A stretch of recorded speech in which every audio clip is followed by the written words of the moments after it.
দর্শক, শিরোনামগুলো শুনছিলেন। আমাদের আজকের আলোচনার বিষয় এত কাছে তবু দূর। যদি একটু জানিয়ে দিই যে কেন আজ আমরা এই বিষয়ে নির্ধারণ করলাম। 5ই অগাস্ট যখন অনেক প্রাণহানি আর রক্তপাতের মধ্য দিয়ে দোর্দণ্ড প্রতাপশালী এক ফ্যাসিস্ট সরকারের পতন হলো, তখন যেন মনে হচ্ছিল যে এবার এক নতুন রাজনৈতিক বন্দোবস্তের খুব কাছে দাঁড়িয়ে বাংলাদেশ। কিন্তু সময় যত যাচ্ছে ততই যেন দূরে চলে যাচ্ছে সেই নতুন বন্দোবস্তের স্বপ্ন। আবার বিএনপিও ক্ষমতার খুব কাছে দাঁড়িয়েছিল সরকারের পতনের ঠিক পর, কিন্তু বিএনপির অনেক নেতাই এখন নির্বাচন নিয়ে সংশয়ে।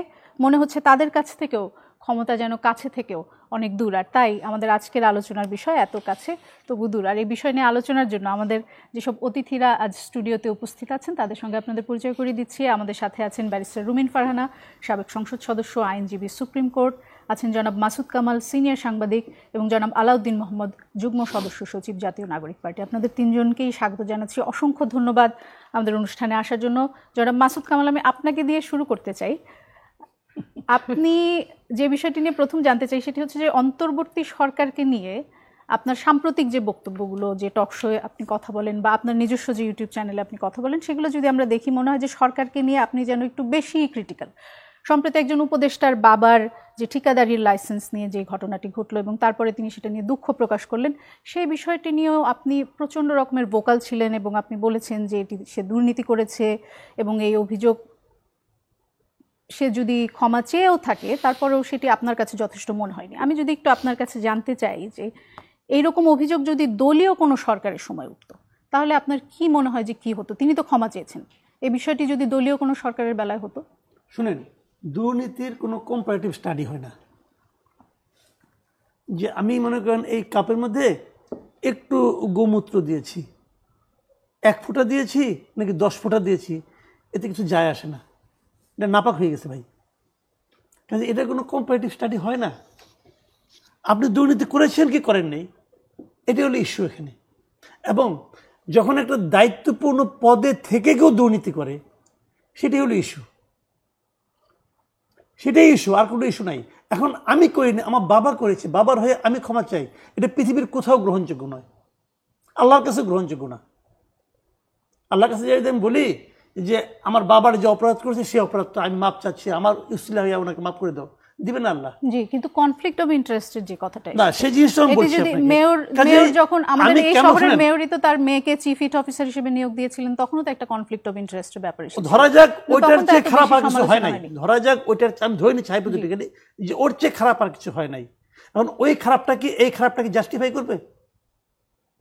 আমার সিম্পল এই কথা, আগে অনেক খারাপ হয়েছে, আরে ভাই এই জন্যই তো ওই সরকারকে আমরা রাখি নাই।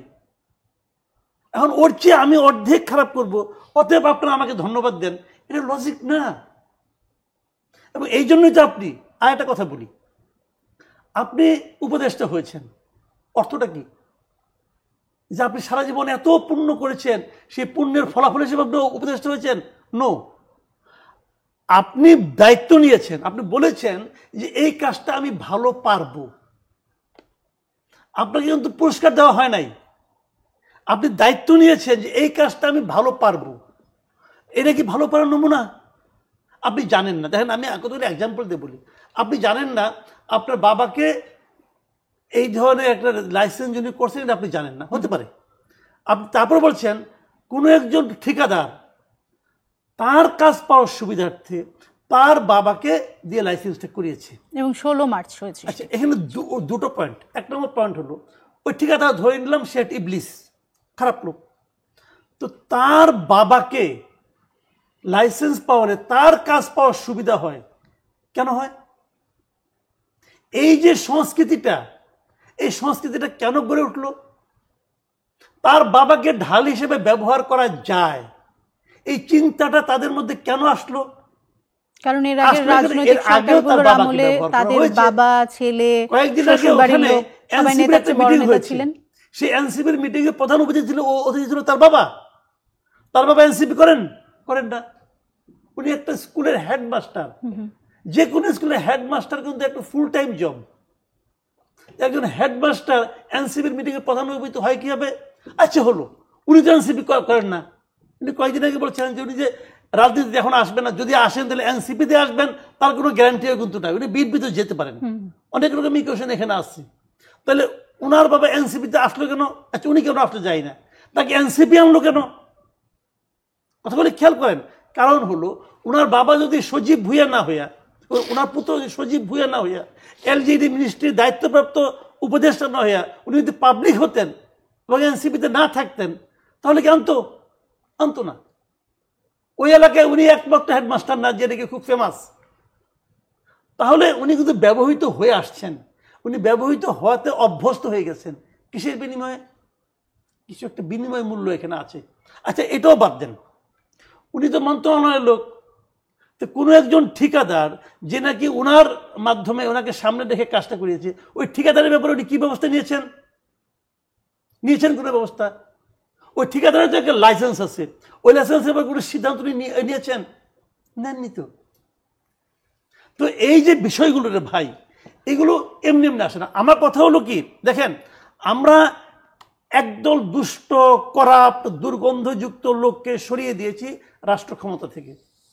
তার পরিবর্তে আমরা এমন লোককে চাচ্ছি যারা উদাহরণ তৈরি করবে, যে দেখো ক্ষমতায় গেলে কি করতে হয়।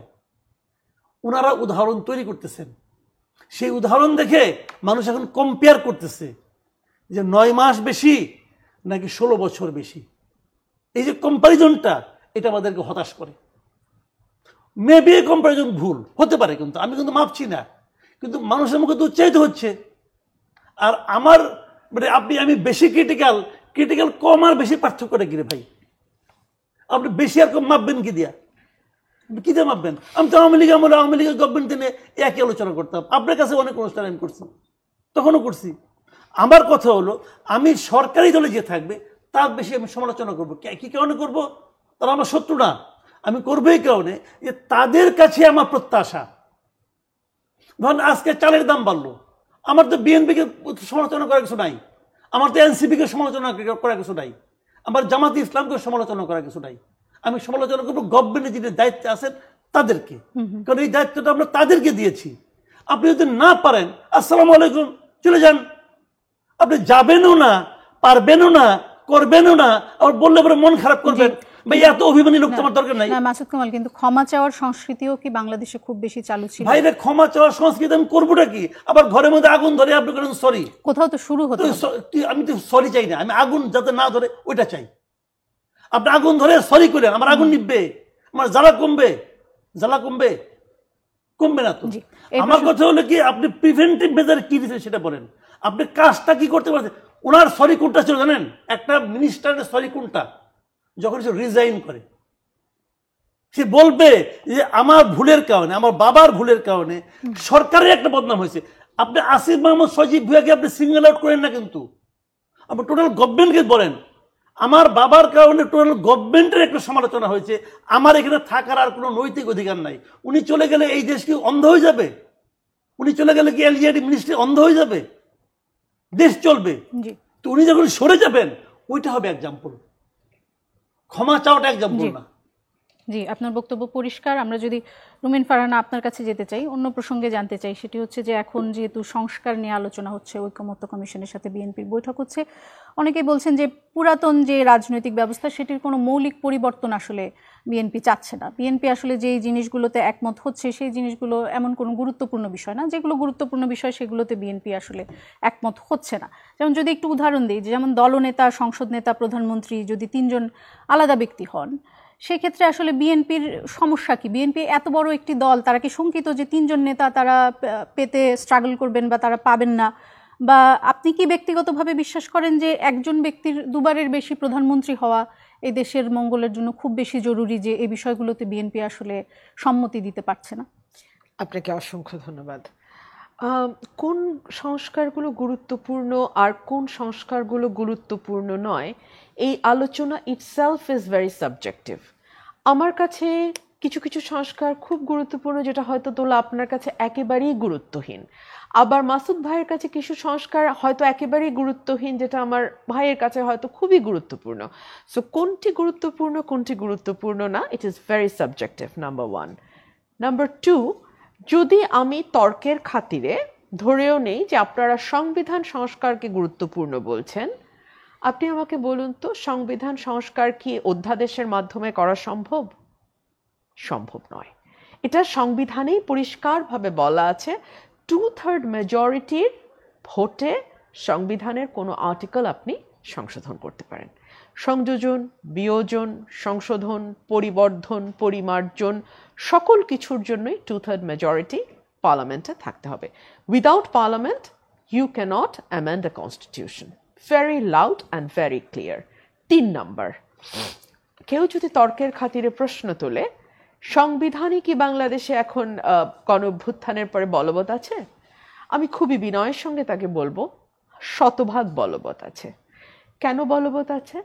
বলবৎ আছে বিকজ এই সরকারটির যে ভিত্তি সেটি আবেগের বশে অনেকেই বলবেন রক্ত, অনেকেই বলবেন জীবন, অনেকেই বলবেন এই দেশের মানুষের ভালোবাসা এবং সমর্থন, এই সকল কিছুকে একপাশে সরিয়ে রেখেও এই সরকারটিকে বাংলাদেশ সুপ্রিম কোর্টের রেফারেন্স চাইতে হয়েছে এই সংবিধানের আর্টিকেল 106 অনুযায়ী। এবং আমি সুপ্রিম কোর্টের রেফারেন্সটা 15 লাইন মাত্র, হ্যাঁ, ইট ইজ অলমোস্ট আমার মুখস্থ। এখানে পরিষ্কার বলা আছে যেহেতু অন্তর্বর্তীকালীন সরকারের কোনো প্রভিশন কনস্টিটিউশনে নাই, সেহেতু এই জরুরি অবস্থায় নির্বাহী কার্য সম্পাদনের জন্য এই উপদেষ্টা, একজন প্রধান উপদেষ্টা এবং উপদেষ্টা মণ্ডলীকে রাষ্ট্রপতি নিয়োগ প্রদান করিবেন। Very loud and very clear. আপনার এই ক্ষমতার ভিত্তিটি হচ্ছে আর্টিকেল 106 সুপ্রিম কোর্টের রেফারেন্স আন্ডার দ্য কনস্টিটিউশন। সুতরাং কনস্টিটিউশনকে সরিয়ে, পাশ কাটিয়ে, ফেলে দিয়ে আপনি ক্ষমতায় বসেননি, আপনি সংবিধান অনুযায়ী বসছেন। অ্যাটলিস্ট আপনি সুপ্রিম কোর্টের রেফারেন্সটা সংবিধান অনুযায়ী নিয়ে ওটার আপনার ভিত্তি তৈরি করেছে এবং সেখানে আপনাকে খুবই লিমিটেড কাজের পাওয়ার দিয়েছে, নির্বাহী কার্য সম্পাদন। এর বাইরে এখন আপনি পলিসি ডিসিশনে যাবেন, রাষ্ট্রের ভাগ্য পরিবর্তন, পরিমার্জন, পরিবর্ধন করবেন, সেই পাওয়ার কি আপনাকে দেয়া হয়েছে? আপনি যেটার বলে আসলে ওই চেয়ারে বসেছেন, আপনাকে কি সেই পাওয়ার দেয়া হয়েছে? হয় নাই তো। একজন আইনজীবী হিসেবে আমি আমার রাজনৈতিক পরিচয় সরিয়ে রেখে একজন আইনজীবী হিসেবে বলছি, আর্টিকেল 106 এর যে রেফারেন্স আপনি নিয়েছেন সুপ্রিম কোর্ট থেকে, সেখানে আপনি নেন নাই। আপনার সেই ক্ষমতা ওইটুকু পেরিফেরির মধ্যেই সীমাবদ্ধ, এর বেশি ক্ষমতা আপনি নেন নাই বা আপনাকে দেয়া হয় নাই।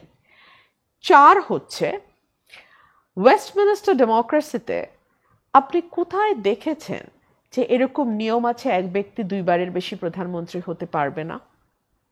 আমরা তো একটা ডেমোক্রেসি ফলো করি। চায়নাও কিন্তু বলে আমরা আমাদের মতো ডেমোক্রেসি ফলো করি, ওটা চাইনিজ ডেমোক্রেসি।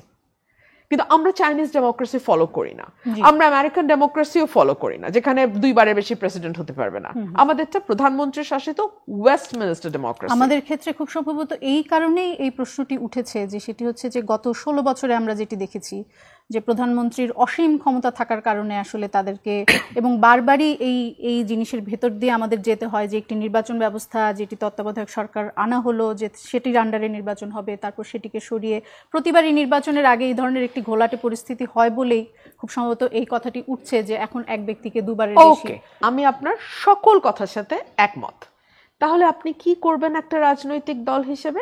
আপনি জনগণের কাছে যাবেন, গিয়ে বলবেন যে যেহেতু আমাদের 50 বছরে আমরা বারবার ধোঁকা খেয়েছি, যেহেতু গত 50 বছরে আমরা আমাদের মনের মতন প্রধানমন্ত্রী পাইনি, সেহেতু আমরা 1 বারের বেশি 2 বারের বেশি কেউ প্রধানমন্ত্রী থাকবো না। আপনি যাবেন জনগণের কাছে, জনগণ যদি আপনাকে ভোট দেয় আপনার এই ম্যানিফেস্টো দেখে, আপনার এই ওয়াদা দেখে, আপনি 2/3 মেজরিটি নিয়ে যাবেন সংসদে, কে আপনি বলে দিবেন পার্লামেন্টে, আপনি সংবিধান সংশোধন করে বলে দিবেন যে এক ব্যক্তি 2 বারের বেশি প্রধানমন্ত্রী হবে না। কোনো অসুবিধা নাই তো। Why are you so scared to go to common people? মানুষের কাছে যান, go to them, তাদের কাছে আপনার একদম সব তুলে ধরেন। 50 বছরে এই হচ্ছে, এই হচ্ছে, সো আমি আসলে এই করব, হয়ে গেল। আচ্ছা, এখন একটা দল, রাজনৈতিক দল, উনি কাকে তার প্রধান করবেন আর কাকে করবেন না, এটাও কি এখন রাষ্ট্র সংস্কার অন্য দল মিলে ঠিক করবে?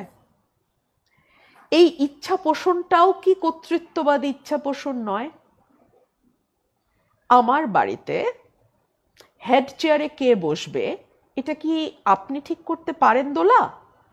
আপনি যখন এটা ঠিক করার এখতিয়ার চাইবেন, তখন তো আমি বলবো যে আপনি খুবই অবৈধ, অসঙ্গত, অমার্জিত, অশোভন এবং অন্যায় আবদার নিয়ে এসছেন, যেই আবদারটি আপনাকে একজন কর্তৃত্ববাদী মানুষ হিসেবে আর 10 জনের সামনে পোর্ট্রে করছে। সো আপনি এটা করবেন না, তাই না? সো একইভাবে একটা রাজনৈতিক দলেরও কে প্রধান হবে আর কে হবে না, এটা আমরা আমাদের দলীয় সিদ্ধান্ত মোতাবেকই করব। আমরা কি কখনো বলতে পারি আওয়ামী লীগের প্রধান কে হবেন, জামাতের প্রধান কে হবেন? আমার মনে হয় না তারা বলে দিতে চাচ্ছেন যে কোন দলের প্রধান কে হবেন। তারা শুধু বলছেন যে সংসদ নেতা, প্রধানমন্ত্রী এবং দলীয় প্রধান যেন একই ব্যক্তি না হন, সে ধরনের একটি প্রস্তাব এসেছে। আমার দলের নেতা যেমন আমি চুজ করব, সংসদে যদি আমি 151টা আসন পাই, কথার কথা, তর্কের খাতির, সব তর্ক, 151টা আসন পাই, আমার প্রধানমন্ত্রী আমি ঠিক করব না? কে ঠিক করবে? উনি ঠিক করবেন? উনি ঠিক করবেন না আমরা ঠিক করব? Simple, very simple. অনেক ক্ষেত্রে তো দল ঠিক করে কিনা সেই বিষয় নিয়েও অনেক বিতর্ক আছে, যে দলের ভিতরে আসলে কতটা গণতন্ত্র আছে যে তারা সেটি ঠিক করতে পারেন নাকি এটা আগে থেকেই। আমি দোলা আপনার উত্তরটা দিয়ে যাই। দলের মধ্যে ডেমোক্রেসি আছে কি নাই এই তর্ক একপাশে সরিয়ে রেখে আমি বলছি যে এই সকল কিছু জানবার পরে মানুষ যাকে বেছে নেবে, এই আলোচনাগুলো আপনি ভোটের মাঠে তুলবেন যে ওই দলের এটা নাই, ওই দলের ওই জায়গায় কমতি আছে, ওই দলের চেয়ে আমি এই জন্য বেটার, সো আমাকে তুমি এই জন্য সমর্থন করো। রাজনীতিটা তো মানুষকে ঘিরে, ফর গড সেক। রাজনীতিটা 10টা মানুষ, মানে 10 এলিট পিপল, পলিটিক্স না। পলিটিক্স হচ্ছে যেই মানুষটার সিদ্ধান্তকে আপনার মনে হয় যে মানুষটা বারবার ভুল করে, ও কিন্তু এই সিদ্ধান্ত গ্রহণের শতভাগ অধিকার রাখে, ঠিক যেমন একজন নোবেল লরিয়েট রাখেন। জি, ঠিক আছে রুমিন ফারহানা, আপনার বক্তব্য পরিষ্কার। আমি আপনার কাছে আবারও আসবো। আমি একটু আলাউদ্দিন মোহাম্মদ আপনার কাছে যেতে চাই। আপনাদের দল থেকে বলা হয়েছে, খুব সাম্প্রতিক বক্তব্য হচ্ছে যে মৌলিক সংস্কার ছাড়া নির্বাচন চান না আপনারা, যদিও সেই মৌলিক সংস্কার বলতে আপনারা কি ধরনের সংস্কার বোঝাচ্ছেন সেই বক্তব্য আমি কোথাও খুঁজে পাইনি। এমন বক্তব্য এসেছে আপনাদের দলের পক্ষ থেকে যে আওয়ামী লীগ নিষিদ্ধ না হলে নির্বাচন হতে দেওয়া হবে না। এর আগে এমন বক্তব্য এসেছিল যেটি নিয়ে অনেক আলোচনা হয়েছে যে বিচারের আগে যেন নির্বাচনের নাম কেউ মুখে না আনে। এগুলো কি রাজনৈতিক বক্তব্য? এগুলো কি শুধু বলার জন্য বলেন, নাকি এগুলো না হলে সত্যি সত্যি আপনারা নির্বাচনে যাবেন না? সেক্ষেত্রে কত বছর পর নির্বাচন হতে পারে বলে আপনার মনে হয়? ধন্যবাদ। মৌলিক সংস্কার বলতে জাতীয় রাজনৈতিক পার্টি কি বোঝায় সেটা কোথাও পাননি, এই জিনিসটা আমার কাছে খুব অবাক লাগলো। কারণ আমাদের সাথে আমি কিন্তু এর আগের টক শোতে আপনাদের দলের একজন এসেছিল, তাকেও জিজ্ঞেস করেছি যে মৌলিক সংস্কার বলতে আপনারা কি বোঝাচ্ছেন। তিনিও কিন্তু বলেছেন যে এখনো আপনারা এই বিষয়ে পুরোপুরি ডিসিশন নেননি, আপনারা লিখিতভাবে সেটি জানাবেন যে মৌলিক সংস্কার বলতে আসলে কি বোঝাচ্ছেন আপনারা। আচ্ছা, এখানে মূলত মৌলিক সংস্কার বলতে আমরা কি বোঝাচ্ছি, এটা জাতীয় ঐক্যমত্য কমিশনের সাথে আমাদের যে বৈঠক হয়েছে সেটা আমরা সেখানে ক্লিয়ার করেছি। প্রথমত, আপনি যদি আমাকে পারমিশন দেন, যে ব্যারিস্টার রুমিন ফারহানা আপু যেটা বললেন, তো এই জায়গাটার সাথে এখান থেকে যদি শুরু করতে চাই, মূলত প্রতি 5 বছর কিংবা প্রস্তাবিত বিধি অনুযায়ী 4 বছর পর পর একটি দেশে ক্ষমতার হস্তান্তর হবে, এটা খুব স্বাভাবিক প্রক্রিয়া। এবং এই যে প্রক্রিয়াটা, এটা স্বাভাবিক বলছি, এটা হলো একটা রোল অফ গেম, অথবা আমরা যদি বলি যে ট্রান্সফার অফ পাওয়ারটা কীভাবে হবে, দিস ইজ দ্য ইনস্টিটিউশন, যে ইনস্টিটিউশন ঠিক করে দিচ্ছে এটা কীভাবে হবে। তো এখন কখন আবার এই রোল অফ গেম অথবা ইনস্টিটিউশন নিয়ে প্রশ্ন ওঠে, তখনই প্রশ্নটা ওঠে যখন একটা ইনস্টিটিউশন এই ধরনের ট্রান্সফার অফ পাওয়ারকে এনশিওর করতে ব্যর্থ হয়। তো বাংলাদেশে আমরা দেখেছি অন্তত 111-এর পর থেকে এখন পর্যন্ত যে ট্রান্সফার অফ পাওয়ারের টোটাল যে লিগ্যাল মেকানিজমটা এখানে ভেঙে পড়েছে। এখানে পাওয়ার ট্রান্সফার এবং আমরা প্রতিটা সংসদ গড়ে উঠেছে মানে 5 বছর পর পর শুধুমাত্র সাংবিধানিক ধারাবাহিকতা এবং আপনার এখানকার যেই গণতন্ত্র কিংবা উন্নয়নের ধারাবাহিকতা সেটার অজুহাতে। তো সেই প্রেক্ষাপটে প্রথমত এই মৌলিক সংস্কার মানেই হলো যে রুল অফ গেমটা এখানে নষ্ট হয়ে গিয়েছে, ধ্বংস হয়ে গিয়েছে, সেটাকে পুনরায় স্থাপন করা। হ্যাঁ, যেভাবে যেটা বলছেন যে ম্যান্ডেট থাকলে জনগণের কাছ থেকে ম্যান্ডেট নিয়ে আসুন, ব্যাপারটা এটা হলো যে 5 বছর পর পর যে ট্রান্সফার অফ পাওয়ার হবে, কে সংসদে যাবে না সেটার জন্য জনগণের কাছ থেকে একটা ম্যান্ডেট নিয়ে আসতে পারেন। কিন্তু পরপর আপনার ধরেন প্রায় 20 বছর পর, আমরা যদি বলি 90 থেকে আপনার 2024 সাল পর্যন্ত প্রায় 25 বছর পর একটা অভ্যুত্থান ঘটেছে। অভ্যুত্থানের মাধ্যমে কি হয়েছে, 90 যে 3 জোটের রূপরেখার মাধ্যমে যে একটা তত্ত্বাবধায়ক সরকার ব্যবস্থা এসেছিল এবং সেটাও পরবর্তীতে যুদ্ধ করে আনতে হয়েছে, সেটা আলাদা তর্ক, কিন্তু সেই ব্যবস্থা পাশাপাশি আমরা বলি যে জুডিশিয়ারি নিয়োগ, এখানে একজন প্রধান বিচারপতিকে লাথি মেরে এখান থেকে দেশ থেকে বের করে দিয়েছে, লিটারালি লাথি মেরে বের করে দেওয়া হয়েছে, আজকে সিনহার কথা বলছি। তো এভাবে আমরা দেখেছি যে প্রতিষ্ঠানগুলো কাজ করতে ব্যর্থ হয়েছে। এখানে নতুনভাবে একটা গণঅভ্যুত্থান হয়েছে, সেটা তো কোনো আইনি প্রক্রিয়ার মাধ্যমে হয়নি। গণঅভ্যুত্থান তো কোনো সংবিধান কিংবা সংবিধানের কোনো ধারা মেনে হয়নি, কিন্তু গণঅভ্যুত্থানটা যখন হয়ে গিয়েছে এটার মাধ্যমে পুরনো যে ব্যবস্থাটা চেপে ধরেছিল আইনি নামে, সংবিধানের নামে, প্রতিষ্ঠানগুলো অথবা ধারাবাহিকতার নামে, এটাকে কিন্তু একরকম একটা ফুল স্টপ দেওয়া হয়েছে। দেওয়ার পর কিভাবে আসলে সরকার গঠন করা হয়েছে সেটা যদিও এটা এখানে প্রাসঙ্গিক, বাট মুখ্য নয়। মুখ্য হলো যে আগে যেই ব্যবস্থাটা ফুল স্টপ করা হয়েছে আমরা আবার কোথা থেকে শুরু করব? আমরা যেটাকে ফুল স্টপ করা হয়েছে আমরা কি সেখান থেকে শুরু করব?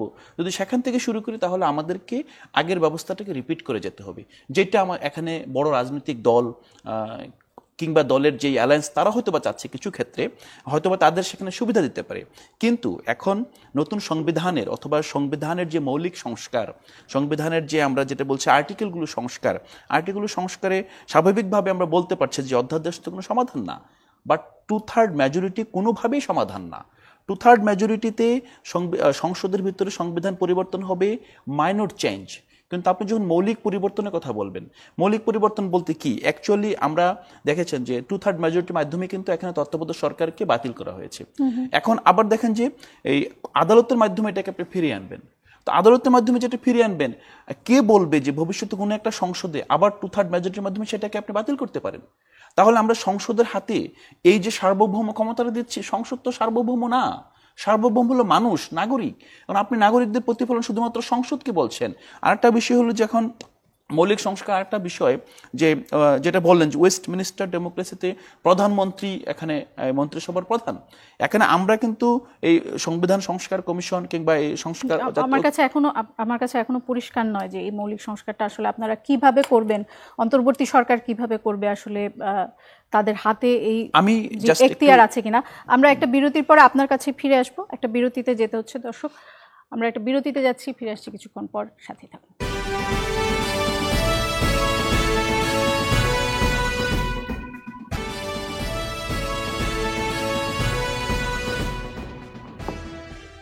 দর্শক আবারও ফিরে এলাম। আলাউদ্দিন মোহাম্মদ আপনার সঙ্গে কথা হচ্ছিল এবং আপনি আসলে ব্যাখ্যা দিচ্ছিলেন যে কি ধরনের মৌলিক সংস্কার আপনারা নির্বাচনের আগে চান। হ্যাঁ, যেই সংস্কারগুলোর কথা আমরা বারবার বলছি, প্রথমত যদি মৌলিক সংস্কারের কথাই বলি, যেই ইস্যুটা এখনও আলাপ আলোচনার মধ্যে আছে এবং রুমিন ফারহান আপুর রেফারেন্সে যে কথাটা বলছিলাম যে এই সংবিধানটা প্রস্তাবিত যেই সংশোধনীগুলো কোথায় বাস্তবায়ন হবে, তো আমাদের কাছে তো এটা স্পষ্টতই একটা রূপরেখা আছে যে আমরা চাই গণপরিষদ নির্বাচন হোক, এবং যদি মনে করে অন্যান্য দলগুলো যে গণপরিষদ নির্বাচনের মাধ্যমে জাতীয় নির্বাচন, অন্যান্য দলগুলো তো জানিয়ে দিয়েছে যে তারা এই বিষয়ে আপনাদের সঙ্গে একমত না। আমাদের দাবি তো আমরা করে যাব, আমাদের দাবি তো this is the party stand. কিন্তু কোনো দল যদি একমত না হয় আপনাদের সাথে, সেক্ষেত্রে আপনাদের দাবি আপনারা কতদিন পর্যন্ত? একটা বিষয় আপনাকে বলি যে রাজনৈতিক দল যখন কোনো দাবি করে, আসলে কোনো দাবি হারিয়ে যায় না, তাকে সময়ের প্রেক্ষিতে কম্প্রোমাইজ করতে হয়, টেবিলে বসতে হয় এবং একটা মধ্যবর্তী অবস্থানে যেতে হয়। কিন্তু গণপরিষদের যে দাবি, এই দাবিটা যদি আমরা বলি যে যদি এইবার সংসদের মধ্যেই এই মৌলিক সংস্কারগুলো হয়, বিশেষ করে সংবিধানের, তখন এই দাবির যেই প্রেক্ষিত এবং দাবির যে অনিবার্যতা, এটা আরও বেশি করে পরিলক্ষিত হবে ভবিষ্যৎ দিনগুলোতে। এবং স্বাভাবিকভাবে একটা রাজনৈতিক দল শুধুমাত্র এখনই, এটা তো কোনো আপনার বিপ্লবী দল না, এটা একটা গণতান্ত্রিক দল, এটা গণতান্ত্রিক রাজনীতিতে প্রতিশ্রুতিবদ্ধ। তো এটা দাবি করবা মানে যে দাবিটা বাস্তবায়ন অন্যদেরকে বাধ্য করবে, এটা কখনোই করতে পারে না। এটা দলের স্ট্যান্ড, এটা ঐতিহাসিক স্ট্যান্ড, যে এটা থেকে যাবে, এটা ভবিষ্যতের জন্য থেকে যাবে। যখনই আবার যেটা বলছে যদি কোনো কারণে এইবার সম্ভব না হয়, তাহলে এই দাবি যদি না মানে তাহলে কি আপনারা নির্বাচনে যাবেন? মানে সেটা নির্বাচনের প্রসঙ্গ আসলে তখন দেখা যাবে। নির্বাচনের প্রসঙ্গ আসলে মানে নির্বাচনের প্রসঙ্গ বিষয়েই তো আমরা কথা বলছি, অনেক দিন ধরেই নির্বাচন নিয়ে কথা হচ্ছে। হ্যাঁ, এখানে আমরা তো গণপরিষদ তো একটা নির্বাচন, জি হ্যাঁ গণপরিষদ নির্বাচন আপনি যদি আমরা দাবিটা দেখেন, দাবিটা আমরা একই সাথে ছিল যে একই ব্যালটে গণপরিষদ এবং জাতীয় নির্বাচন হতে জি পারে। জি ওই দাবি পরিষ্কার। এবং হ্যাঁ ওই যদি পরিষ্কার হয়ে থাকে তাহলে যদি আমাদেরকে কোনো কারণে এটা ছেড়ে দিয়ে জাতীয় নির্বাচন আসতে হয় তখন হয়তো বা দল সময় অনুযায়ী ব্যবস্থা নেবে যদি অন্যান্য পারিপার্শ্বিক যে ভিত্তিগুলো সেগুলো সঠিক থাকে। তবে মৌলিক সংস্কারের যে ব্যাপারটা আপনি জিজ্ঞেস করেছিলেন, প্রথমত গণপরিষদ হলো আমাদের মৌলিক সংস্কারের প্রথম যে পয়েন্ট। আমরা এই সংবিধান নিয়ে যে এভাবে ছাড়া কাটার যে খেলা, এই খেলার সমাপ্তি টানতে চাই এবং একটা নতুন স্টার্ট চাচ্ছিলাম। দ্বিতীয়ত হলো যে আমরা প্রধানমন্ত্রীর যে ক্ষমতা, এই ক্ষমতার ভারসাম্য আনতে চাই। বাংলাদেশে আমরা দীর্ঘদিন ধরে মানে পাওয়ার ট্রান্সফারের এবং আমরা যদি বলি যে এখানকার গণতন্ত্রের অন্যতম যে বাধাটা কিন্তু এক ব্যক্তির হাতে নিরঙ্কুশ ক্ষমতা অর্পণ। এবং এইটাও কিন্তু আপনি ব্যারিস্টার আমিরুল ইসলামের সাথে যদি আপনার একটা সাক্ষাৎকার ছিল, সেক্ষেত্রে ডক্টর কামাল হোসেন ব্যারিস্টার আমিরুল ইসলামরা যখন সংবিধান করছিলেন তখন তারাই বলছিলেন যে তারা এত ক্ষমতা কেন দিয়েছেন তখনকার রাষ্ট্রপতি প্রেক্ষাপটে।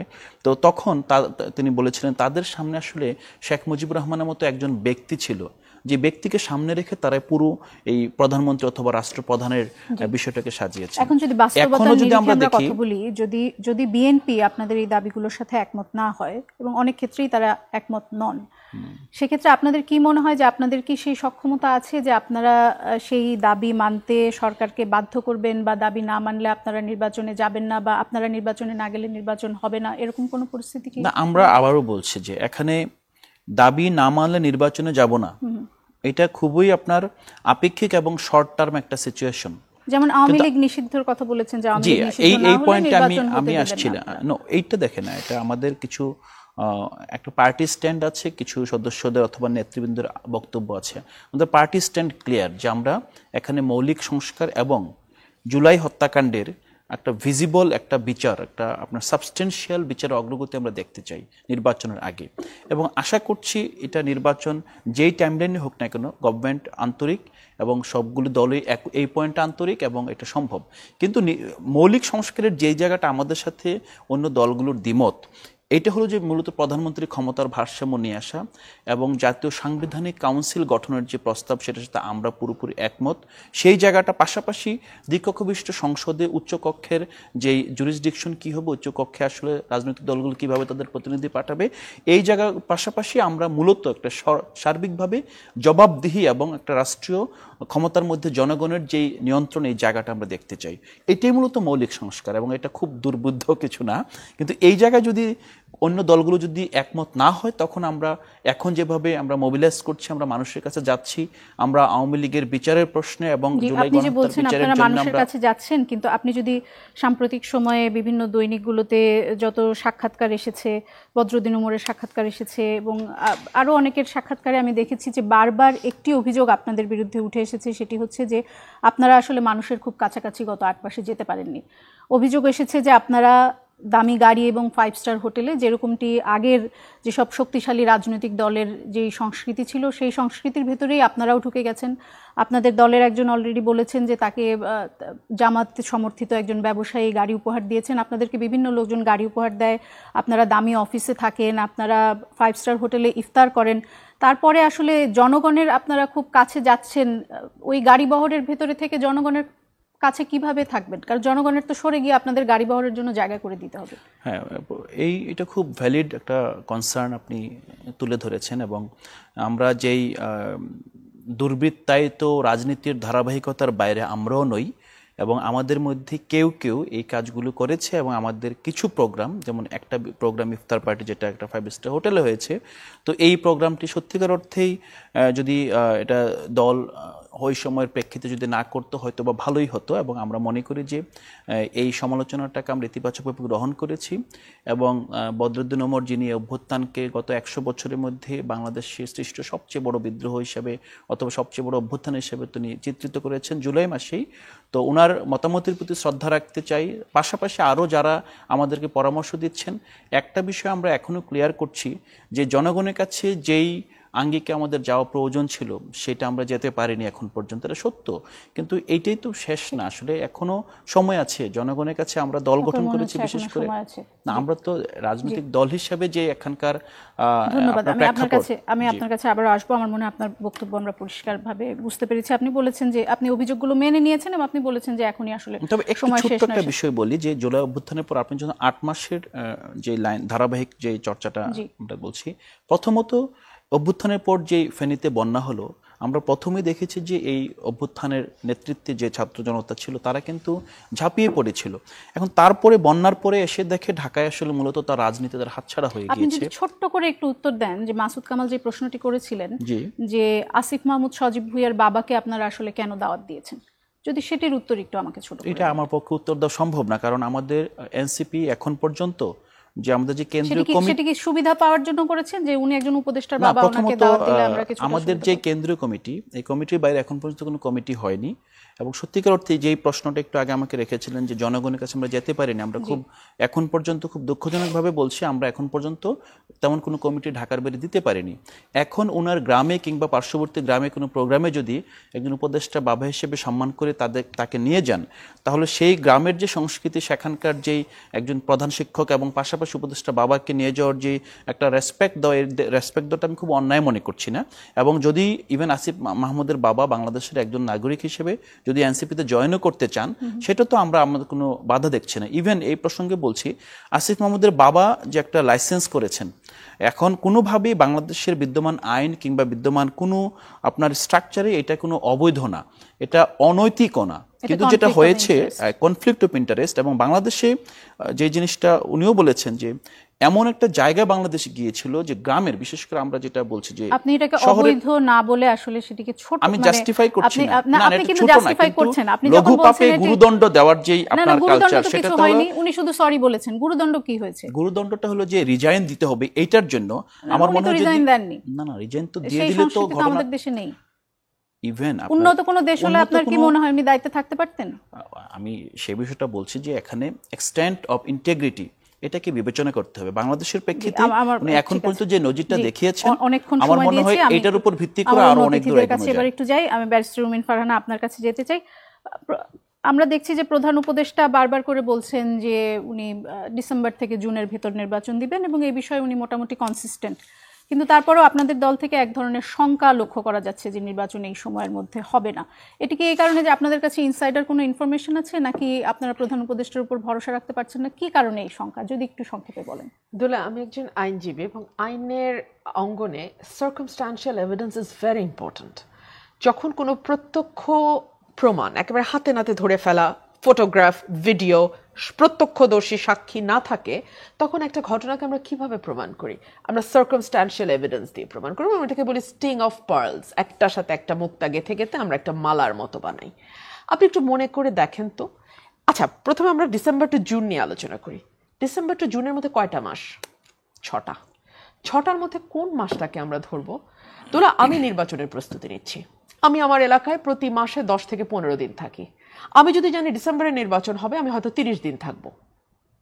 আর আমি যদি জানি জুনে নির্বাচন হবে, আমি হয়তো 20 দিন থাকবো। আমাকে নির্বাচনের প্রস্তুতি নিতে হবে। শুধু নির্বাচন যিনি করেন একা তিনি প্রস্তুতি নেন না, তার নেতা কর্মী, তার দলের কর্মী সমর্থক, ভোটার প্রত্যেকে প্রস্তুতি নেয়। সেই সঙ্গে তো প্রশাসন, পুলিশ এবং নির্বাচন কমিশন বাদই দিলাম। এই যে দীর্ঘ একটা প্রস্তুতির ব্যাপার, আপনার সামনে যদি রোড ম্যাপ না থাকে, আপনি কিভাবে জানবেন? আপনাকে বলা হলো ম্যাট্রিক পরীক্ষা ডিসেম্বর থেকে জুনের মধ্যে হবে। আপনি কোন স্টুডেন্ট, যারা পরীক্ষার্থী, তারা কিভাবে পরীক্ষার জন্য প্রিপারেশনটা নেবে? কিভাবে নেবে এই অনিশ্চিত আনসার্টেন অবস্থা? 1। 2 হলো বাংলাদেশের কোন নির্বাচন, 11টা নির্বাচন হয়েছে টোটাল, 12টা, একটা ছাড়া 15ই ফেব্রুয়ারি নির্বাচন ছাড়া জুনে কোনো নির্বাচন হয়েছে? জীবনে হয়েছে? নেক্সট জুনের কথা যদি আপনি চিন্তা করেন, যেটি বললেন, আর 86 সালেও খুব সম্ভবত একটি নির্বাচন হয়েছিল। ওই দুটো নির্বাচনই একেবারেই, মানে 86 নির্বাচনটা তো এরশাদকে বৈধতা দেওয়ার একটা নির্বাচন, অতি বিতর্কিত নির্বাচন। 96 নির্বাচনটা কিন্তু তার আগে 15ই ফেব্রুয়ারি হয়েছে। হ্যাঁ, জুড়ে হয়েছে। এখন হয়েছে কি, বাংলাদেশে আগামী বছর জুনে দুটো ঈদ, বড় বড় ঈদ যাবে। ফেব্রুয়ারির 21 তারিখ থেকে রমজান শুরু হবে, মার্চের 21 বা 22 তারিখে ঈদ হবে। তার 1-2 মাস 10 দিন পরে কোরবানির ঈদ। এই দুটো, তারপরে শুরু হবে এসএসসি পরীক্ষা, এবং last but not the least, বাংলাদেশের আবহাওয়া এতই মানে উত্তাল থাকে ওই সময়টাতে, ঝড় বৃষ্টি কাদা সবকিছু মিলিয়ে ওটা নির্বাচনের সময় না, আইডিয়াল সময় না। সে কারণে 12টার মধ্যে আমরা হয়তো খুঁজে পেতে দুটা বা একটা নির্বাচন, যেটা ওই সময় হতে হয়েছে বলে হয়েছে, না হলে হতো না। সো এরকম একটা পরিস্থিতিতে আমরা সকলেই মোটা দাগে বুঝতে পারি জুন মানে আসলে জুন না, জুন মানে আসলে এটাকে টেনে নিয়ে ডিসেম্বরের দিকে। আচ্ছা, কেন এই কথাটি আমি বলছি, আবারও প্রশ্ন আসতে পারে, বলছি এ কারণেই, আপনি কি লক্ষ্য করেছেন যে একটা রব প্রথমে এনসিপির একজন নেতা, ভাইটাল নেতা তুললেন, এই সরকারের প্রধান, অন্তর্বর্তীকালীন সরকারের প্রধানকে আমার খুব শখ 5 বছর নির্বাচিত সরকারের প্রধান দেখা। তারপরে আপনারা দেখলেন ঈদের নামাজে উনি যখন হাত মেলাচ্ছেন, দুই পাশ থেকে রব উঠছে, 5 বছর 5 বছর, এখানেই থামলো না, ফেসবুকে ঝড় উঠলো। আমরা ওনাদের, আমরা নতুন রাজনৈতিক দল, আমার ছোট ভাই বোন, আমার সন্তান তুল্য, তারা রাজনীতিতে এসেছে, মোস্ট ওয়েলকাম, এবং আমি আমার পলিটিক্যাল ফ্রেন্ড হিসেবেই তাদেরকে দেখছি। কিন্তু সত্যি জানেন, আপনি গ্রামগঞ্জেও বাদ দেন, আপনি জেলা শহরগুলোতেও, ইভেন বিভাগীয় শহরগুলোতেও যদি আপনি ওনাদের মানে জনসম্পৃক্ততা বা ওনাদের কোনো রাজনৈতিক কার্যকলাপ আছে কিনা দেখেন, আপনি কিন্তু পাবেন না। কারণ আমি নিজে যেহেতু একটা কনস্টিটুয়েন্সিতে আমি কাজ করছি, আমি যেহেতু একটা কনস্টিটুয়েন্সিতে কাজ করছি, এর বাইরে আমাকে দলের কাজে বিভাগ, মানে বাংলাদেশের সকল বিভাগে ঘুরতে হয়, বহু জেলায় ঘুরতে হয়, এবং সেই জেলাগুলোর মিটিং আবার উপজেলা ইউনিয়ন লেভেলের নেতারাও আসেন। সো কন্টিনিউয়াসলি কিন্তু মানুষের সাথে আমাদের কথা বলতে হচ্ছে, মানে কথা বলতে হচ্ছে। সো ওনাদের কিন্তু সেরকম কোনো কার্যকলাপ আমরা দেখছি না। অর্থাৎ নির্বাচনের প্রস্তুতি বলতে যেটাকে বলে, একদম মোটা দাগে, মানে সূক্ষ্ম প্রস্তুতির কথাও আমি বলছি না, মোটা দাগে সেটারও কোনো আলামত কিন্তু আমরা দেখতে পাচ্ছি না। অর্থাৎ এক ধরনের ঢিলে ঢালা রিল্যাক্সড ভাব। সেই ফেসবুকের পরপর আমরা দেখলাম স্বরাষ্ট্র উপদেষ্টা যিনি বললেন, তিনি বললেন যে না, আমরা না, মানুষ চাইছে, আমরা 5 বছর চাইছি। এটা হচ্ছে ওইজ দ্য স্টিং অফ পার্লস। আপনি একটার সঙ্গে একটা মুক্তা গাঁথেন, আপনি আপনার উত্তরটা পেয়ে যাবেন। সে কারণেই না আমরা খুব কনফিডেন্ট হতে পারছি। সামাজিক যোগাযোগ মাধ্যমে যে এই ধরনের একটি আলোচনা হচ্ছে যে এই সরকারকে আরো 5 বছর দেখতে চান বা ডক্টর ইউনূসকে আরো 5 বছর দেখতে চান, এটি কি আপনার মনে হচ্ছে যে এটি অর্গানিক কোনো আলোচনা নয়, এটি কোনো প্রোপাগান্ডা করে চালানো হচ্ছে, নাকি আপনার মনে হয় যে রাজনৈতিক দলগুলোর উপর মানুষের এক ধরনের আস্থাহীনতা আছে বলে এই ধরনের একটা আলোচনা উঠছে? দেখুন, পাবলিক পারসেপশন হচ্ছে যে যেই আইডিগুলো থেকে কমেন্টগুলো আসছে, একই ধরনের কমেন্ট, আপনি ওয়ার্ডিং এর ফরম্যাট দেখলে আপনি বুঝবেন একই ধাঁচের। আমার বিরুদ্ধে যে কথাগুলো হয় একই ধাঁচের, মানে এই শব্দটা আগে ওই শব্দটা পরে দিয়ে, বক্তব্য কিন্তু একই। আপনি ঠিক তেমনি নির্বাচন বিরোধী যে প্রোপাগান্ডা, সেটা হচ্ছে একদল গিয়ে আরেক দল আসবে, খাওয়ার বদলে খাওয়া, এই একই ফরম্যাটে।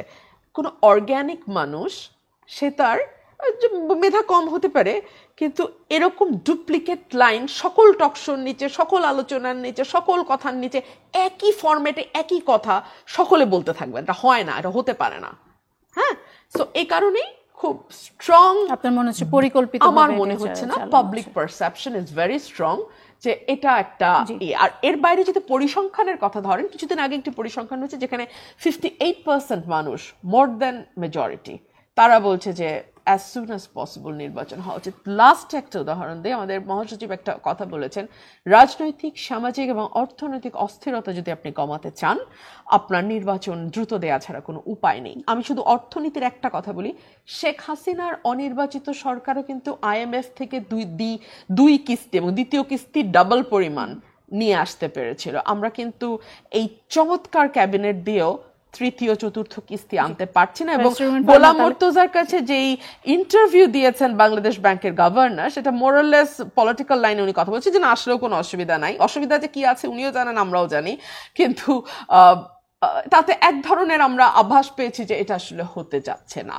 এবং IMF যখন দেবে না, তখন অন্যান্য অর্গানাইজেশনগুলো আপনার লোনের টান দেওয়া শুরু করবে, এবং বিনিয়োগ, আপনি দেশি বিদেশি যেই বিনিয়োগই বলেন, সেটাও কিন্তু আটকে আছে। অর্থনীতির অবস্থা মোটেও খুব ভালো না, একমাত্র রপ্তানি এবং রেমিটেন্স। আমরা যদি ধরে নেই যে খুব তাড়াতাড়ি নির্বাচন হবে এবং এরপরে আপনাদের দল সরকার গঠন করবে নির্বাচনে বিজয়ী হয়ে, সেক্ষেত্রে আপনি যে রাজনৈতিক, সামাজিক এবং অর্থনৈতিক যে স্থিতিশীলতার কথা বলছেন, সেটি আসলে এই দল কতটা ফিরে আনতে পারবে বলে আপনার মনে হয়? কারণ নিউ এজের 25 এপ্রিলের একটি রিপোর্ট যদি আপনাকে বলি, পলিটিক্যাল ভায়োলেন্স বিকামস ডেডলিয়ার, সেখানে বলা হচ্ছে যে এবছরের জানুয়ারি থেকে মার্চ পর্যন্ত রাজনৈতিক সংঘর্ষে 36 জন নিহত হয়েছেন, যার মধ্যে 26 জন বিএনপি এবং তার অঙ্গ সংগঠনের অভ্যন্তরীণ কোন্দলের শিকার। বিরোধপূর্ণ এলাকায় টোল আদায়, আধিপত্য এবং জায়গা দখল নিয়ে এসব সংঘর্ষ ঘটেছে। এবং প্রতিদিন আমরা যদি পত্রিকা খুলি আমরা দেখি যে চাঁদাবাজির খবর আসছে বিএনপি নেতাদের। এই ক্ষমতায় যাওয়ার আগেই যদি এই অবস্থা হয়, তাহলে ক্ষমতায় যাওয়ার পরে আসলে দলের নেতাকর্মীদের কিভাবে আপনারা নিয়ন্ত্রণ করবেন বলুন? আপনি আমাকে বলেন, চাঁদাবাজি, একজন আরেকজনকে আঘাত করে হত্যা করা, এগুলো কি ধরনের অপরাধ? ফৌজদারি অপরাধ, রাষ্ট্রের বিরুদ্ধে অপরাধ। দায়িত্বটা কার এই অপরাধগুলো দমন করার এবং অপরাধীকে শাস্তির মধ্যে আনবার? রাষ্ট্রের। আমরা তো ক্ষমতায় নাই, আমরা তো রাষ্ট্র পরিচালনার দায়িত্বে এই মুহূর্তে নাই। সো আমরা কি করতে পারি? আমরা দলগত শাস্তিমূলক ব্যবস্থা নিতে পারি। এখন পর্যন্ত 3000-এর উপরে আমরা বহিষ্কার করেছি। আমরা যা বলেছি আমরা কিন্তু করেছি। 1, 2 হলো পলিটিক্যাল এই ভায়োলেন্স মানুষ দেখছে, তাই না? সকল কিছু দেখছে, যা যা হচ্ছে প্রতিদিন নিউজ পেপারে আসছে, টেলিভিশনে যাচ্ছে, আমাদের আলোচনায় আসছে, সব দেখছে। মানুষ যদি মনে করে মানুষ দ্বিতীয়বার ভাববে ভোট দিতে, ভাবতেই পারে। কিন্তু তাই বলে আপনি ট্রাম্প চলে আসবে ক্ষমতায় এই ভয় দেখেই তো আপনি নির্বাচন আটকাতে পারবেন না। পারবেন কি? কিংবা ঘরের পাশে মোদি চলে আসবে, না না না ভারত আরো নির্বাচন 10 বছর পরে হোক, যাতে একটা civilized government আসে। I'm sorry for using the word, but that's the word that came in my mind. মানে একটা civilized government আসার জন্য আপনি কি নির্বাচন বন্ধ রাখবেন? আপনি কি আইয়ুবের গণতন্ত্রে ফিরতে চান? Only the elite and the educated people will give vote? No. আমাদের এই ট্রায়াল এন্ড এররের মধ্যেই যেতে হবে এবং নির্বাচনের বিকল্প নির্বাচনী, গণতন্ত্রের বিকল্প গণতন্ত্রই, এর বাইরে আর বিকল্প নাই। আপনারা দলগত ব্যবস্থা নিচ্ছেন, সরকার যদি ব্যবস্থা না নেয় সেক্ষেত্রে আসলে আমরা কি করতে পারেন? সেক্ষেত্রে আসলে বিএনপি সরকার আসলে তখন তারা দলের নেতাকর্মীদের বিরুদ্ধে কতটুকু তখন আমরা সেই আলোচনা করব, আসলে আমরা বুঝতে পারবো। জনাব মাসুদ কামাল, এই প্রসঙ্গে যদি আপনি কিছু বলতে চান আপনি বলতে পারেন। আর আপনার কাছে আমার যেটি প্রশ্ন সেটি হচ্ছে যে যদি সংস্কার ছাড়াই নির্বাচন হয়, যেই নির্বাচনের দাবি ডিসেম্বরে করা হচ্ছে, সেক্ষেত্রে যদি বড় ধরনের কোনো সংস্কার ছাড়াই নির্বাচন হয়, তাহলে এই যে অভ্যুত্থানের পর বা বিপ্লবের পর যেটি বলেন না কেন, এই জাতির সামনে যে সম্ভাবনা তৈরি হয়েছিল সেটি কি ব্যর্থ হবে কিনা? আজ আলতাফ পারভেজের একটি কলাম এসেছে, আপনি নিশ্চয়ই পড়েছেন, সেখানে এসেছে যে সংস্কার বিমুখ মনোভাব যদি জয়ী হয় তাহলে জাতির দুর্ভাগ্যের ইতিহাসে নতুন পালক যুক্ত হবে, যেমনটি ঘটেছিল মুক্তিযুদ্ধের পর জাসদের ব্যর্থতায় এবং 1990-এর পর 3 জোটের রূপরেখা বাস্তবায়নে তৎকালীন রাজনৈতিক দলগুলোর ব্যর্থতায়। আচ্ছা, আমি দুটো বিষয় নিয়ে কথা বলতে চাই। এই যে চাঁদাবাজির ব্যাপারটা না, এটা আমি বলি আপনাকে, এটা বেসিক্যালি সারা দেশে একটা বিরাজনীতিকরণের খুব মাস্টার প্ল্যান। এটা যে কথাটা রুমিন ফারহানা বললেন যে চাঁদাবাজি ধরার দায়িত্ব হলো প্রশাসনের। প্রশাসন কিন্তু এ পর্যন্ত শুনেছেন যে চাঁদাবাজির অভিযোগে প্রশাসন কোথাও কাউকে ধরেছে? ধরেনি। চাঁদাবাজি যেটা হচ্ছে এটার কারণে বদনাম হচ্ছে কার? ম্যাক্সিমাম বদনাম হচ্ছে বিএনপির। বিএনপি কি বোঝে না বদনাম হচ্ছে? এর কারণে ভোট যদি কারো কমে, কার কমছে? বিএনপির কমছে। বিএনপি কি এটাও বোঝে না তার ভোট কমছে? এই ক্ষেত্রে সবচেয়ে বেশি বহিষ্কার কে করেছে? বিএনপি করেছে। বাংলাদেশের ইতিহাসে এর আগে কখনো দেখেছেন যে এত লোককে কোনো একটা পলিটিক্যাল পার্টি তার নিজের দলের লোককে বহিষ্কার করে? উনি বললেন 3000-এর বেশি। আমার একটা হিসাব আছে, আপনার প্রথম 6 দিনে বহিষ্কার করা হয়েছে 627 জনকে, 5 তারিখ থেকে 11 তারিখ পর্যন্ত। এত যে বহিষ্কার কেন? বিএনপির ব্যাপারে ওয়াকিবহাল, তারা চাচ্ছে, পাচ্ছে না। বিএনপি প্রথম একমাত্র রাজনৈতিক দল যারা নাকি চাঁদাবাজির কারণে তার দলের লোককে পুলিশে ধরাই দিছে তো। তারপরে পুলিশ ধরে না কেন? ধরে না এই কারণে সারা দেশে খুব পরিকল্পিত উপায়ে মানুষের মধ্যে একটা ধারণা দিয়ে দেওয়া হচ্ছে যে রাজনৈতিক দলগুলো তোমার সমস্যার সমাধানের জন্য উপযুক্ত নয়। তোমরা বিএনপি, আওয়ামী লীগ দেখেছো, বিএনপি দেখেছো, পলিটিক্যাল পার্টিগুলো পারবে না, বরং নন পলিটিক্যাল একটা গভর্নমেন্টকে থাকতে হবে যেটা নাকি ডক্টর ইউনূস লিড করবেন, এই ধরনের একটা ইঙ্গিত সহ। এবং এই জন্যই এই যে আরো 5 বছর চাই, আজীবন চাই, এগুলো কিন্তু খুব পরিকল্পিতভাবে মানুষকে গেলানো হচ্ছে। মাথায় রাখবেন, ডক্টর ইউনূস হচ্ছে দুনিয়ার সবচেয়ে সাকসেসফুল পিআর পারসন। এবং ওনার পেয়ার টুলগুলো এত অ্যাক্টিভ এখন যে তারা এই কাজটা মোটামুটি সাফল্যজনকভাবে এগিয়ে নিয়ে যাচ্ছে। একটা পয়েন্ট গেল, সেটা কি ওনার রাজনৈতিক আকাঙ্ক্ষার জন্য? রাজনৈতিক আকাঙ্ক্ষা না, ক্ষমতায় থাকার আকাঙ্ক্ষা। রাজনৈতিক নেতা হিসাবে, রাজনৈতিক পার্সোনালিটি হিসাবে ইউনূস খুবই নিম্নমানের একজন লোক। উনি পলিটিক্যাল পার্টি করতে গেলে কি হবে, ওনার আগেও একে দেখছি, এই যে এনসিপি একটা সম্ভাবনাময় দল, এই দলটা কিন্তু নষ্ট করছে ডক্টর ইউনূস, জাস্ট ধ্বংস করে দিছে। এনসিপি অনেক বড় একটা দল হতে পারত। দুটো ঘটনার মাধ্যমে এনসিপিকে সে শেষ করে দিছে। একটা ঘটনা হলো, প্রথমত সে এই ছাত্রদের মধ্যে 2 জনকে নিয়ে তার ক্যাবিনেটে বসাই না সারা দেশের ছাত্র ঐক্যটাকে সে বিভাজিত করে দিছে, ভেঙে দিছে। আর দ্বিতীয় কাজটা হলো, সে যে পডকাস্টে বলছে আমি ওদেরকে বলছি তোমরা পলিটিক্যাল পার্টি করো। এটা করার মাধ্যমে এনসিপির উপরে সারা দেশের মানুষ বলতেছে এটা কিংস পার্টি। এনসিপি এই যে কান্নাকাটি করতেছে, ভাই আমরা কিংস পার্টি না, কেউ তো শুনে না, সবাই ওটা শুনছে যে ডক্টর ইউনূস বলছে আমি ওদেরকে রাজনৈতিক দল করতে বলছি। বড় ক্ষতিটা, যদি এনসিপি একটা পাওয়ারফুল পলিটিক্যাল পার্টি হিসেবে দেশে থাকতো, এই দেশের পলিটিক্যাল অ্যারিনায় যে কত বড় উপকার হইতো এটা আপনি চিন্তা করতে পারবেন না। মানুষ তো হাতরে খুঁজতেছে যে আমি একটা দল চাই। আমি একটা ছোট্ট আমার একটা পারিবারিক এক্সাম্পল দিয়ে বলি। আমার শ্বশুরবাড়ি হলো বগুড়ায়। আমার ওয়াইফ ওদিন বলতেছে আমরা বিএনপিকে ভোট দিব না। বুঝলেন কেন? ওরা প্রথম কয়েকদিনে যে অত্যাচার করছে, মানুষের বাইরে থেকে চাল ডাল এগুলি চুরি করে নিয়ে গেছে। আমি কেউ যেটাকে বিএনপি নিয়ে গেছে না, বিএনপির কিছু লোক নিয়ে গেছে, ওই কিনা বিএনপি করে এলাকায় ছাত্রদল ওরা নিয়ে গেছে। আমি তাহলে বিএনপিকে ভোট দিই। আমাকে ঠিক আছে দিও না। কাকে দিবা? আর কথা বলতে পারে না, আর তার কোনো উত্তর নাই। সে খুঁজে পাচ্ছে না বিকল্পটা। সেই বিকল্পটা এনসিপি হইতে পারত। বিকল্প ছিল না। আমি বলি আপনাকে শুনেন, সেই বিকল্পটা এনসিপি হইতে পারত, কিন্তু সেটা এনসিপি নাম নিচ্ছে না। এই বিরাট সুযোগটা এনসিপি যাতে নিতে না পারে, এই আকামটাও ডক্টর ইউনূস করছে। এই আকামটা উনি করছেন। আমি এই প্রসঙ্গে লম্বা আলাপ হলে পরে আপনি আপনি বিএনপির কোনো দোষ দেখছেন না। তাহলে আপনার যে একসময় একটা ন্যারেটিভ ছিল আমি যে বিএনপি একটা কোমর ভাঙা দল, তাহলে সেই ন্যারেটিভ না, আমি বিএনপিকে দোষ দিচ্ছি না, এটা আপনি কি বললো? না, আপনি বলছেন যে বিএনপি যেভাবে ব্যবস্থা নিয়েছে এরকম করে কোনো রাজনৈতিক দল ব্যবস্থা নেয়। ইয়া সত্য, কিন্তু এছাড়া কি বিএনপি আর কিছু করার ছিল না? ওই প্রস্তাব আমরা করেন নাই। আমি ওটা বলি, বিএনপির অনেক কিছু করার ছিল, বিএনপি তো আমরা করে না। কিভাবে করা ছিল তাহলে সেটাও বলি। তাহলে ওই দ্বিতীয় বস্তানের বোধহয় যাওয়ার সময় হবে কিনা আমি জানি না। আর সময় হবে না, হবে না। তবে এটাই দ্বিতীয় বস্তান বাদ থাক, এটাই বলি। বিএনপি কি করতে পারতো? বিএনপির প্রধান ব্লান্ডারটা হলো বিএনপির মহান নেতা তারেক রহমানের বিদেশে বসে থাকা।